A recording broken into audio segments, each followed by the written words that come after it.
Bonjour, bien-aimé dans le Seigneur. Si tu regardes cette vidéo aujourd'hui, ce n'est pas un hasard. Quelque chose de profond t'a conduit ici, et je crois que Dieu veut te parler directement, personnellement, puissamment. Laisse-moi te poser une question honnête.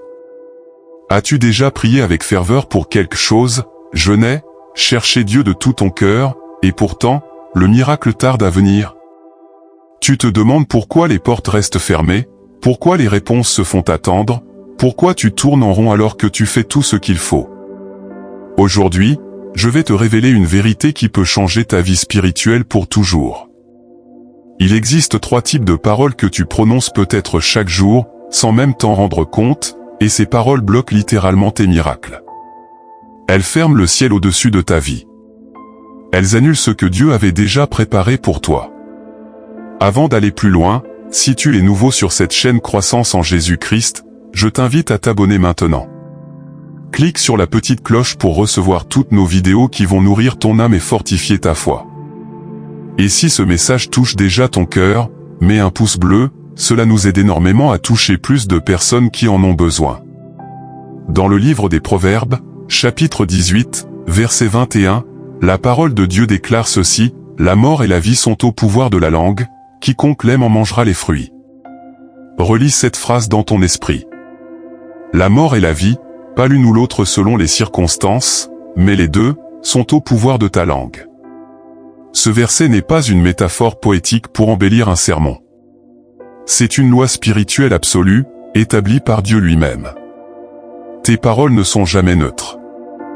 Elles construisent ou elles détruisent. Elles appellent l'intervention divine ou elles donnent accès à l'ennemi. Tu peux être une personne consacrée, fidèle dans la prière, engagée dans l'église, et pourtant voir tes miracles bloqués, simplement parce que ta bouche a semé des paroles qui contredisent la promesse de Dieu. Trop de chrétiens prient avec passion le matin et sabotent leur prière l'après-midi par ce qu'ils disent. Écoute-moi bien. Ce message n'est pas une condamnation. Je ne suis pas ici pour te culpabiliser ou te juger. Je suis ici, conduit par le Saint-Esprit, pour t'éclairer, pour te libérer, pour te donner des clés pratiques qui vont débloquer ce qui était coincé dans ta vie spirituelle. Depuis le commencement, Dieu a créé l'univers par la parole. Il n'a pas utilisé ses mains, il n'a pas déployé une force visible. Il a simplement parlé. Dieu dit, que la lumière soit, et la lumière fut. Parole après parole, l'univers s'est formé. Et lorsque Dieu a créé l'homme et la femme à son image, il leur a transmis ce même pouvoir créateur. Tu es fait à l'image de Dieu. Cela signifie que ta bouche possède un pouvoir de création. Ce que tu déclares avec foi et constance finit par se manifester dans ta vie. Ce que tu confesses régulièrement devient ton atmosphère spirituelle. Le problème, c'est que beaucoup de croyants utilisent ce pouvoir à la légère, sans discernement, sans conscience. Ils parlent par habitude, par émotion, par frustration, et sans le savoir, ils bloquent ce que Dieu voulait accomplir. Regarde Jésus-Christ. Il est la parole faite chair, le Verbe de Dieu descendu sur terre. Chaque fois qu'il ouvre la bouche, quelque chose se passe. Il ne parle jamais au hasard, jamais pour remplir le silence, jamais sous le coup de l'émotion. Chaque mot est une mission, chaque phrase libère la puissance du royaume. Quand il fait face à Satan dans le désert, après 40 jours de jeûne, il ne discute pas avec le diable. Il ne gémit pas. Il ne se plaint pas. Il répond simplement, il est écrit. Il utilise la parole éternelle de Dieu comme une épée. Et même devant Pilate, dans un moment où il pourrait se défendre, Jésus choisit le silence, démontrant que parfois, la foi la plus forte se manifeste par le refus de parler. Ta bouche est une porte spirituelle. Elle s'ouvre soit vers la vie, soit vers le chaos. L'apôtre Jacques, au chapitre 3 de son épître, nous avertit solennellement. Il dit, « La langue est un feu, un monde d'iniquité, elle peut embraser toute une vie, et elle est difficile à dompter. Il suffit d'un mot mal placé, d'une phrase prononcée dans la colère ou le découragement, pour que le diable trouve une brèche. Pour que l'amertume se propage dans ton cœur, pour que la foi s'éteigne progressivement sans que tu comprennes pourquoi. Dieu prend tellement au sérieux le pouvoir des mots qu'il a parfois préféré rendre muets ceux qui risquaient de parler contre leur propre destinée. Regarde Zacharie, le père de Jean-Baptiste. C'était un homme juste, un sacrificateur fidèle, un serviteur irréprochable. Et pourtant, lorsqu'un ange lui annonce la naissance miraculeuse de son fils, il doute. Il questionne. Il laisse sa bouche exprimer l'incrédulité. Résultat, Dieu le réduit au silence jusqu'à l'accomplissement de la promesse. Ce n'était pas une punition cruelle, c'était un acte de miséricorde divine. Dieu l'a empêché de parler pour qu'il ne détruise pas avec ses mots ce qu'il était en train de construire avec sa puissance. Parfois, Dieu te ferme la bouche pour te protéger de toi-même. Parfois, le silence que tu vis n'est pas un abandon de Dieu, c'est une protection contre les paroles toxiques que tu aurais pu prononcer. Dans le désert, le peuple d'Israël a vécu cette réalité à une échelle collective. Dieu leur promet un pays magnifique où coule le lait et le miel. Il les délivre d'Égypte avec des prodiges extraordinaires. Il ouvre la mer Rouge devant eux. Il fait tomber la manne du ciel chaque matin. Et pourtant, leur bouche reste remplie de plaintes, de doutes, de murmures. Ils disent, mieux valait mourir en Égypte. Et Dieu répond, ce que vos oreilles ont entendu, ce que votre bouche a déclaré, je le ferai. Résultat terrifiant, une génération entière meurt dans le désert, interdite d'entrer dans la terre promise, simplement à cause de paroles prononcées dans des moments de faiblesse. C'est une vérité qui doit te secouer aujourd'hui. Dieu ne juge pas seulement tes actes visibles. Il juge aussi tes paroles invisibles, celles que tu prononces dans l'intimité, dans la solitude, dans les moments où personne ne te regarde.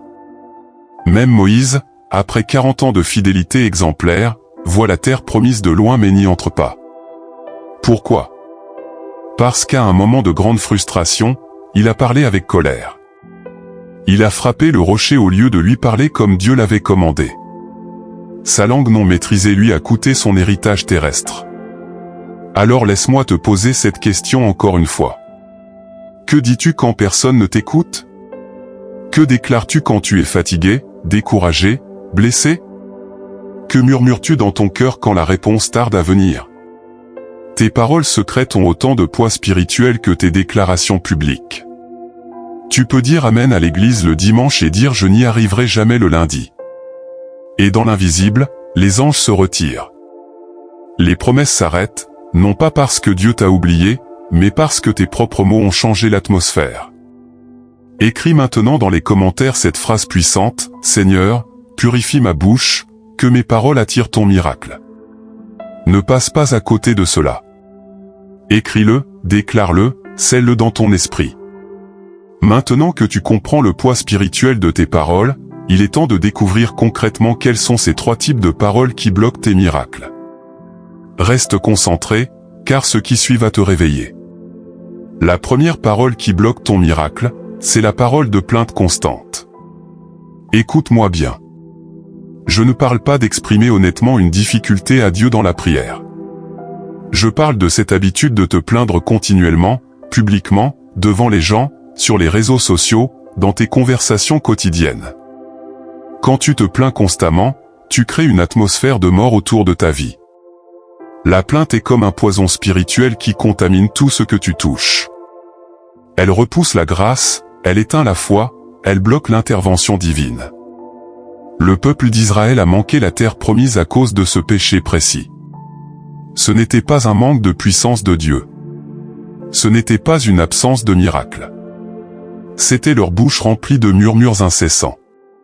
Chaque fois qu'une difficulté survenait, au lieu de se tourner vers Dieu avec foi, ils se plaignaient. Dieu leur avait promis Canaan, mais ils ont préféré dire « Nous allons mourir dans ce désert, nos enfants seront en danger, mieux valait rester esclaves en Égypte. » Et Dieu, dans sa justice, a répondu « Je ferai exactement ce que vos paroles ont déclaré. » C'est une loi spirituelle immuable. Ce que tu confesses constamment, tu finiras par le vivre. Si tu déclares que ta vie est un désert, le désert s'étendra. Si tu déclares que tu n'y arriveras jamais, ta force s'évaporera. Si tu déclares que tout va mal, les portes de percée se fermeront. Les plaintes nourrissent les démons. La foi attire les anges. C'est aussi simple et aussi puissant que cela. Tu peux être sincère dans ta douleur, personne ne nie cela. Mais si ta confession publique nie constamment la puissance de Dieu, tu t'enfermes dans un cycle de stagnation spirituelle. Apprends à parler avec foi même quand tu es brisé. Apprends à dire « Je suis faible, mais Dieu est fort. Je ne comprends pas tout, mais je fais confiance à sa sagesse. Je traverse une épreuve, mais je sais qu'il prépare quelque chose de glorieux. » La deuxième parole qui bloque ton miracle, c'est l'automalédiction. Et celle-ci est extrêmement dangereuse parce qu'elle est souvent inconsciente. Ce sont ces phrases que tu répètes machinalement, « Je suis nul, je n'y arriverai jamais, je suis toujours seul, personne ne m'aime, je suis fatigué de tout, je suis maudit, je n'ai jamais de chance. » Ces paroles, même dites par réflexe, par habitude, par découragement, sont des bombes spirituelles. Elles créent une atmosphère de mort autour de toi. Elles attirent la dépression, le découragement profond, l'abandon de ta vision. Elles ouvrent des portes à des esprits de désespoir que Dieu n'avait jamais permis dans ta vie. Regarde le prophète Élie. C'était un homme puissant, un géant spirituel. Il venait de remporter une victoire éclatante sur les prophètes de Baal. Le feu était descendu du ciel devant tout Israël. Et pourtant, juste après cette victoire monumentale, sous la menace de Jézabel, il fuit dans le désert et déclare « Seigneur, c'est assez, prends ma vie, je ne suis pas meilleur que mes pères. » Le ciel reste silencieux face à cette parole. Dieu ne répond pas à cette confession de mort. Au contraire, il envoie un ange pour le nourrir, le fait dormir, puis l'envoie en marche vers une nouvelle mission. Dieu ne valide jamais les automalédictions, même quand elles viennent de ses serviteurs les plus fidèles. Tu peux ressentir la solitude, c'est humain. Mais si tu la proclames comme une identité permanente, elle t'enveloppe et devient ta réalité spirituelle. Tu peux être épuisé physiquement, c'est normal. Mais si tu déclares constamment que tu es fini, que c'est terminé, tu invites la rupture prématurée de ce que Dieu construisait. Le royaume de Dieu ne s'établit pas avec des paroles vides de sens. Il se construit sur des déclarations alignées avec la vérité céleste. Cesse de dire que tu es fini. Cesse de dire que tu es seul. Même si c'est ce que tes émotions crient, ce n'est pas ce que Dieu déclare sur ta vie. Choisis toujours de proclamer ce que Dieu pense de toi, même si cela contredit totalement ce que tu vois ou ce que tu ressens dans l'instant présent. La troisième parole qui bloque ton miracle, c'est la parole de doute envers Dieu lui-même. Et celle-ci est la plus grave parce qu'elle touche directement le caractère de Dieu. Ce sont ces déclarations que tu fais dans les moments de grande épreuve, « Dieu m'a oublié, il ne m'écoute pas, ça ne sert à rien de prier, Dieu ne s'intéresse pas à ma situation, il aide les autres mais pas moi. » Quand tu prononces ces paroles, même dans la douleur, tu remets en cause la fidélité de Dieu. Tu repousses ses bras tendus. Tu insultes sa mémoire parfaite. Tu annules par une phrase ce que tu avais semé par des années de prière et de larmes. Zacharie a vécu cela. Il reçoit une visitation angélique extraordinaire.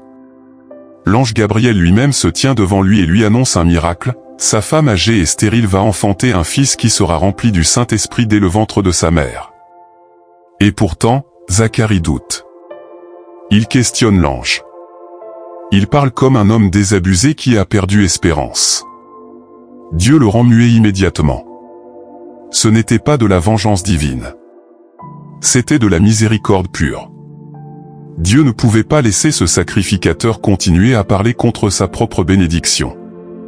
Le silence imposé est devenu sa protection jusqu'à l'accomplissement de la promesse. Quand tu dis que la prière ne sert à rien, tu insultes le trône de la grâce. Tu dis à Dieu que son oreille est sourde, que sa main est trop courte, que son timing est mauvais, que ses promesses sont des mensonges. Tu annules spirituellement ce que tu avais construit par la foi. La prière change tout, même quand tu ne ressens rien. Même quand le ciel semble fermé. Même quand le silence de Dieu te brûle le cœur. Continue de prier. Continue de croire. Continue de déclarer sa fidélité.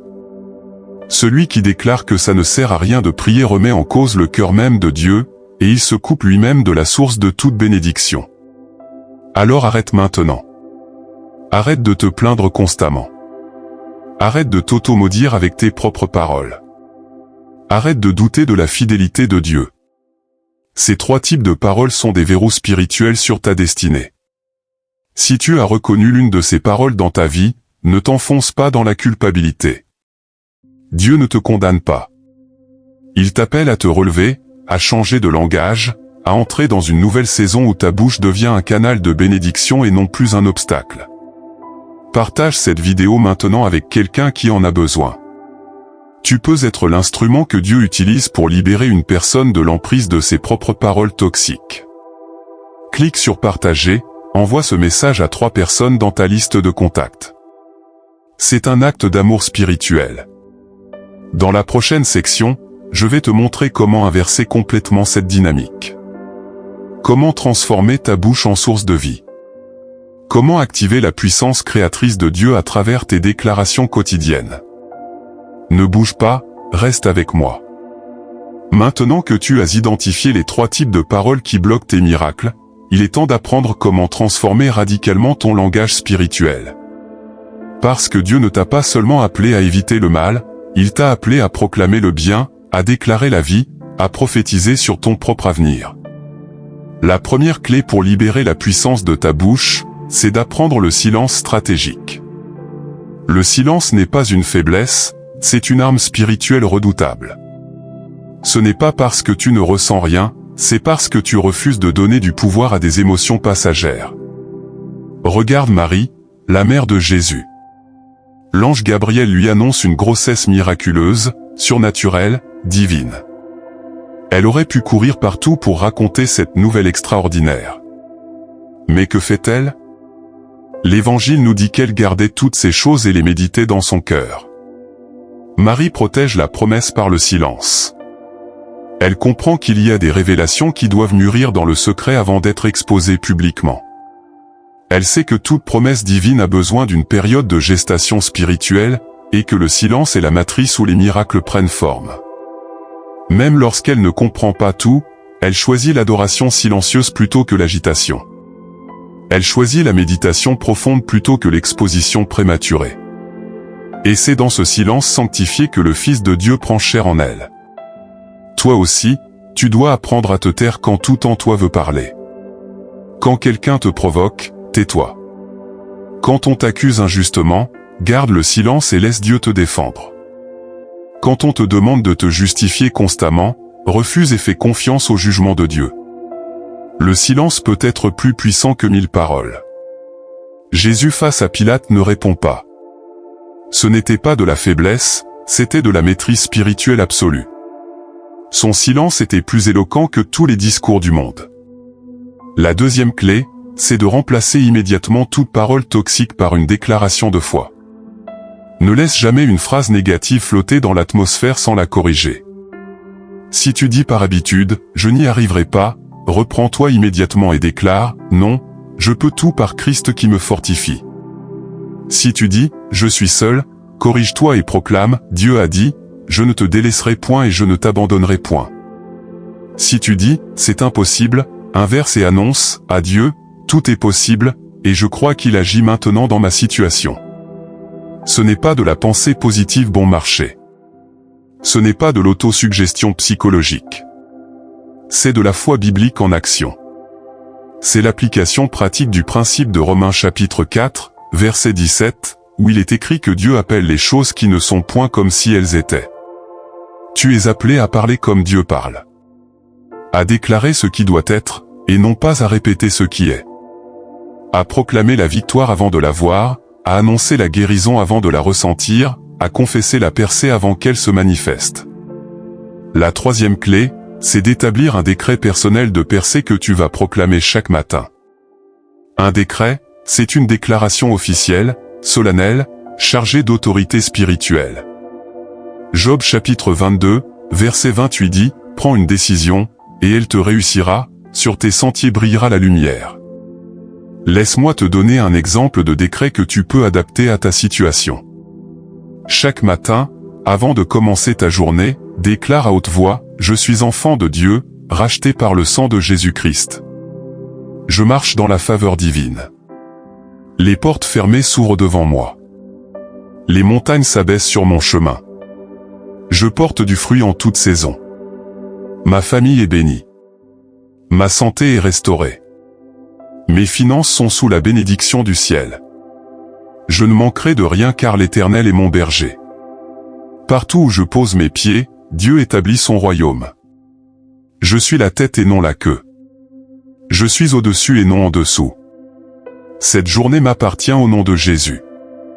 Ce n'est pas de l'arrogance spirituelle. C'est de la foi déclarée. C'est ton héritage légal en Christ que tu proclames sur ta vie.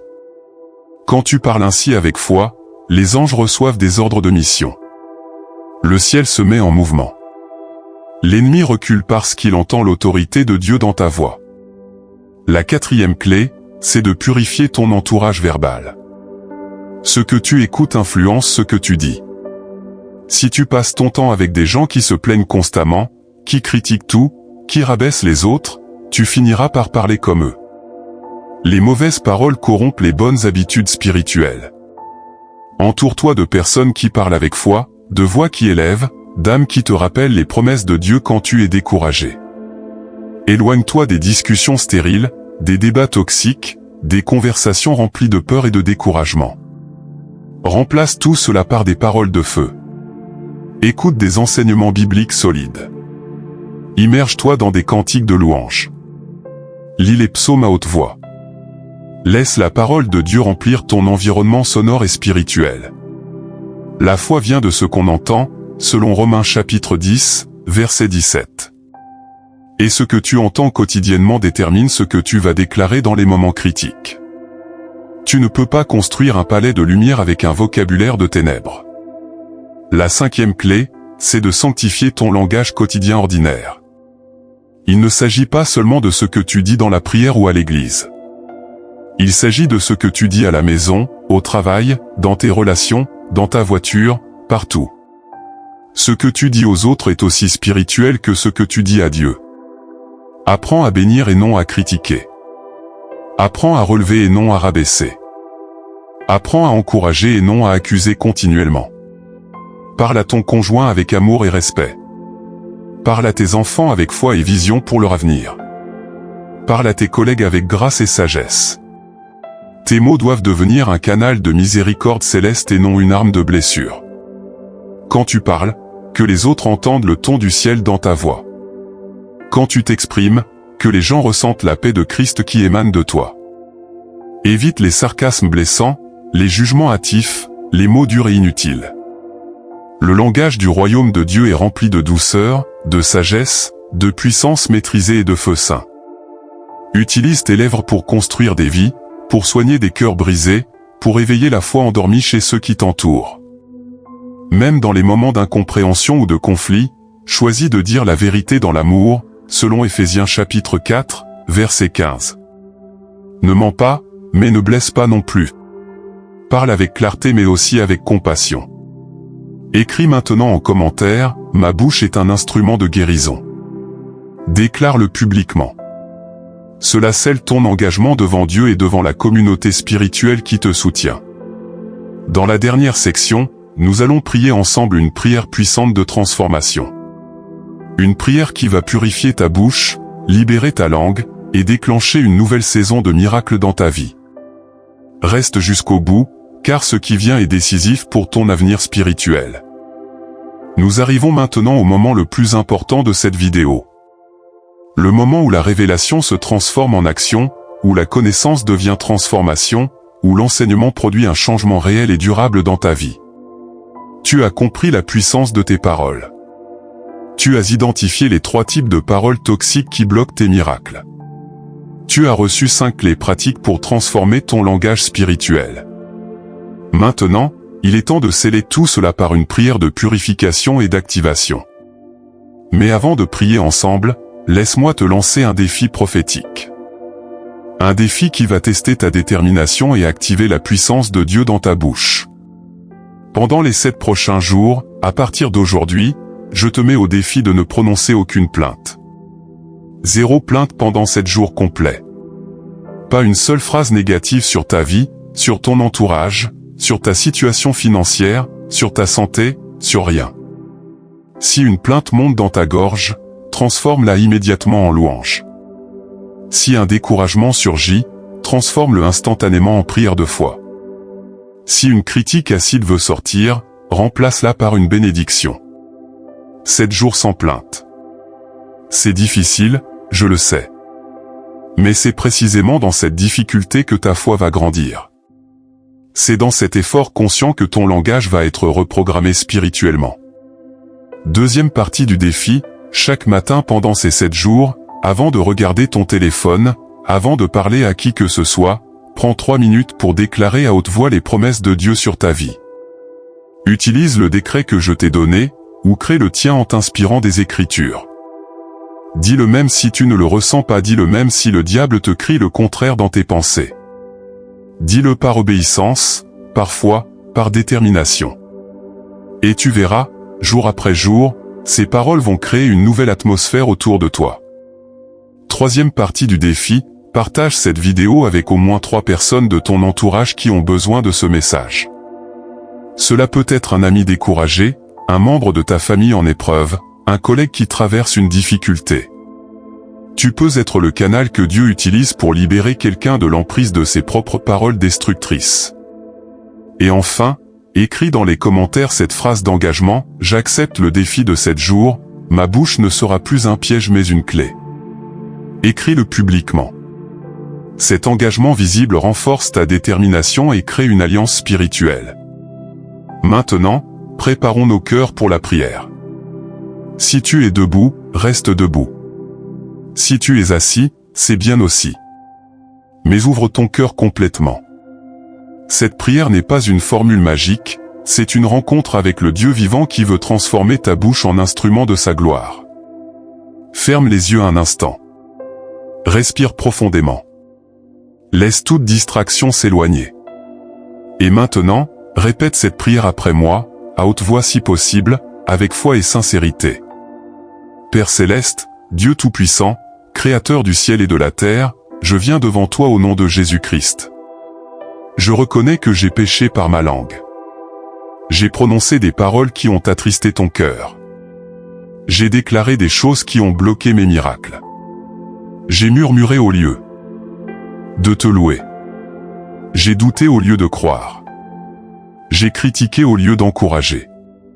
Pardonne-moi, Seigneur. Je renonce maintenant à toute parole négative que j'ai prononcée sur ma vie, sur ma famille, sur mon avenir, sur ma santé, sur mes finances, sur mon ministère. Au nom puissant de Jésus-Christ, je brise et j'annule toute malédiction que j'ai moi-même invitée par mes propres paroles. Je ferme toute porte que j'ai ouverte à l'ennemi par mes murmures et mes plaintes. Seigneur, purifie mes lèvres comme tu as purifié celles du prophète Ésaïe. Touche ma bouche avec le feu de ton autel. Ôte toute impureté, toute amertume, toute négativité. Fais de ma langue un instrument de vie et non de mort. Saint-Esprit, remplis ma bouche de tes paroles. Enseigne-moi à parler comme Jésus parlait. Donne-moi le discernement pour savoir quand parler et quand me taire. Mets un garde à mes lèvres. Que chaque mot qui sort de ma bouche glorifie le nom de Jésus. Je déclare maintenant que ma bouche est un temple saint. Je proclame que mes paroles attirent le ciel et repoussent les ténèbres. Je décrète que ma langue libère la foi, l'espérance, l'amour et la puissance divine. Je ne suis plus esclave de mes émotions. Je suis gouverné par ta parole éternelle. Je prophétise sur ma propre vie. Je déclare que je suis béni et non maudit. Je suis la tête et non la queue. Je suis au-dessus et non en dessous. Je suis plus que vainqueur par Christ qui m'a aimé. Les portes d'airain se brisent devant moi. Les verrous de fer sont rompus. Le miracle que j'attendais se met en marche maintenant. Seigneur, je te remercie parce que tu entends ma prière. Je te remercie parce que tu honores ceux qui alignent leur bouche avec ton cœur. Je te remercie parce que tu es fidèle pour accomplir ce que tu as promis. Au nom puissant de Jésus-Christ, Amen. Si tu as prié cette prière avec foi, quelque chose vient de changer dans le monde spirituel. Un verrou a sauté. Une atmosphère s'est purifiée. Une nouvelle saison commence pour toi maintenant. Ne laisse pas ce moment s'évaporer. Commence immédiatement à vivre différemment. Parle différemment. Déclare différemment.